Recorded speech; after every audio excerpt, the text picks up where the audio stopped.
So what's up diha no? Shout out sa atuang mga ka-farmers diha no? So i-share ko sa inyo mga ka-farmers sa katong mga sige og pangitag materialis no. So ayaw na mo sige pangitag materialis mga ka-farmers, lalo na kung mayroon kayong anay no. Kagaya nito, mayroon kaming bore mga ka-farmers. Tingnan niyo napakabait ang bore namin mga ka-farmers oh. Di gina siya manghilabot no. Mao na ang iyang mga baktin isbutan pud kaayo. So ito mga ka-farmers no, maingon ako mo nga tampilisan hanggang labaso no ang area na mo sa amo ang iay no, mo iay mi mga ka-farm no, tagaan ta mo og kuan sa iay no.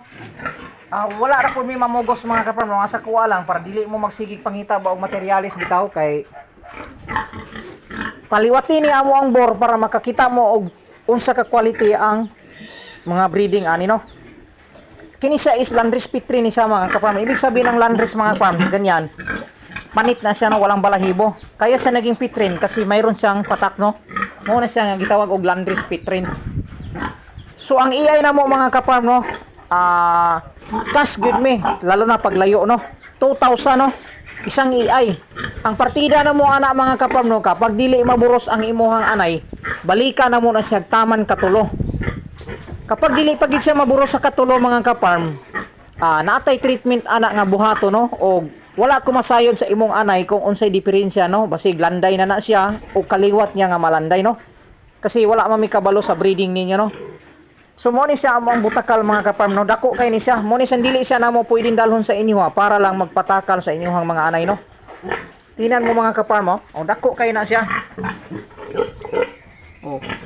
So mo na siya mga ka-farm, nga dili na to niya siya pwedeng dalhon, dirira na siya. Hanggang iay lang kami mga ka-farmers no. Iay lang tayo no. So katong gusto magpa-iay no, PM ra muna ako no. Mohatag ko ninyo og cellphone number kung gusto mo mag-testing sa moang bore. Katong may mga anay ha. Pwede niyo testingan to. Ayaw mo ingon, ayaw mo tuwa nang ingon nila nga ang iay maot. Ang iay mga ka-farm sultihan ta mo tag dinaghan ang anak-anak kay si di na makontrol no. Kasi ang kukunin mong similya niyan, ihurot mo yan og tira sa usa ka inayan no. So mo na siya nga ang imong anay makaanak yo og daghan kaayo. Kapag iay, dili na siya tinuod nga ang iay way klaro no. Depende na siya sa breeding ng inyong mga anay no. Parehas anang amuha. Depende na siya sa breeding no. Kaya para dili na mo magsigig pangita og materialis, sa inyohan na mo mismo mukuha og materialis sa inyong kaugalingong anay mga baktin. Sulayining amo ang bore. Maura na ako ang tambag ninyo no. Kay dili gid ko kahatag ninyo og mga materialis tungod sa kadaghan sa nag-request no. Halos libo ang nag-request og materialis mga ka-farm no. Hindi nyo lang alam kung makita nyo sa comment section ko. Parte daghana ang nag-PM sa kuha sa Messenger. Hindi ko na nga na-accept yung iba tungod kay puno na nga ako ang Messenger no. Ako ang Facebook no. Puno na siya. Di ko na matanggap lahat ng mga nag-request. Tapos dili puna siya nako nahat matagan og materialis no. Tungod kay ang among anay is ang anak niya is pinipili lang ang materialis na dili naman tanang bahi ana qualify sa pagiging materialis no. So mo na siya mga ka-farm no nga shout out sa inyo no nga sulayin ninyo ni amo ang bore no. Mao na siya amo ang partida sa inyo. 3 times na mo siyang balikan kapag dili maburos. Cash good me mga ka-farm, mao gina siya moong kuan. Kung wala mo i-budget, mingon mo nga himutakal ra, baktin ra. Depende na siya no kapag close na gid ta kaayo no. Kay naamang good me customer sa una no, share ko lang sa inyo no nga nadaot sila sa mua kay ano. Pag humana ko og iay, ingon siya kay baktin ra yang ibayad kay wala man si kwarta, si okay ra. Karon pag abot og 4 months mga ka-farming, kwaon na nako. Balikan na nako ang himutakal no, kwaon na nako ang anay, ang baktinong himutakal. Ingon siya nako mga ka-farmers nga wala daw maburos ang iyahang anay, iya daw gipahabalan og lain. So klaro kaayo mga ka-farmers no nga naa si anomalya. Kay ngano wala man siya nanawag namo, wala siya mag-text nga sir wala naburos ang ako ang anay nangulag og utro. Tapos kuhaon na namo ang baktin, wala siya ikahatag kay salain daw ang tag-iya ato. So mao na siya mga ka-farm nga nagpakas mi no. Kay og kas mga ka-farm dili mi mo talikod sa amo ang responsibilidad no nga among giiay kas tapos manawag ka serga.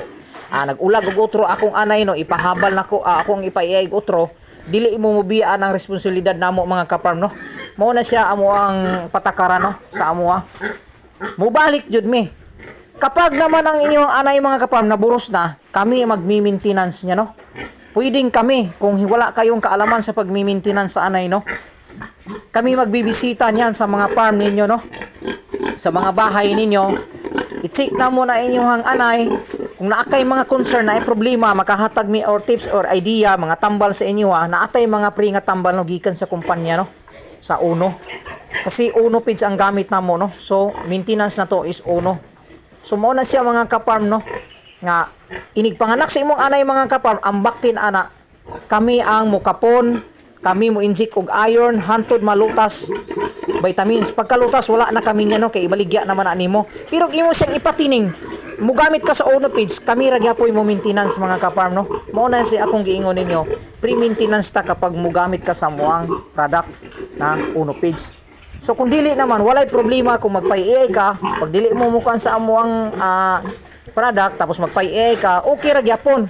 Basta maora to ang amuang kuan sa inyo. 3 days namong 3 times namong balikan ang imong anay kapag dili maburos. Kung dili gani siya maburos sa 3 days nga AI, 3 times nga AI mga ka-farmers na to, dili na namo gyud problema. Murag ang imong anay na ay problema o kaya sa pag-handling nimo sa imong anay, no? Shout out sa inyo mga ka-farm, no? Maura to, no?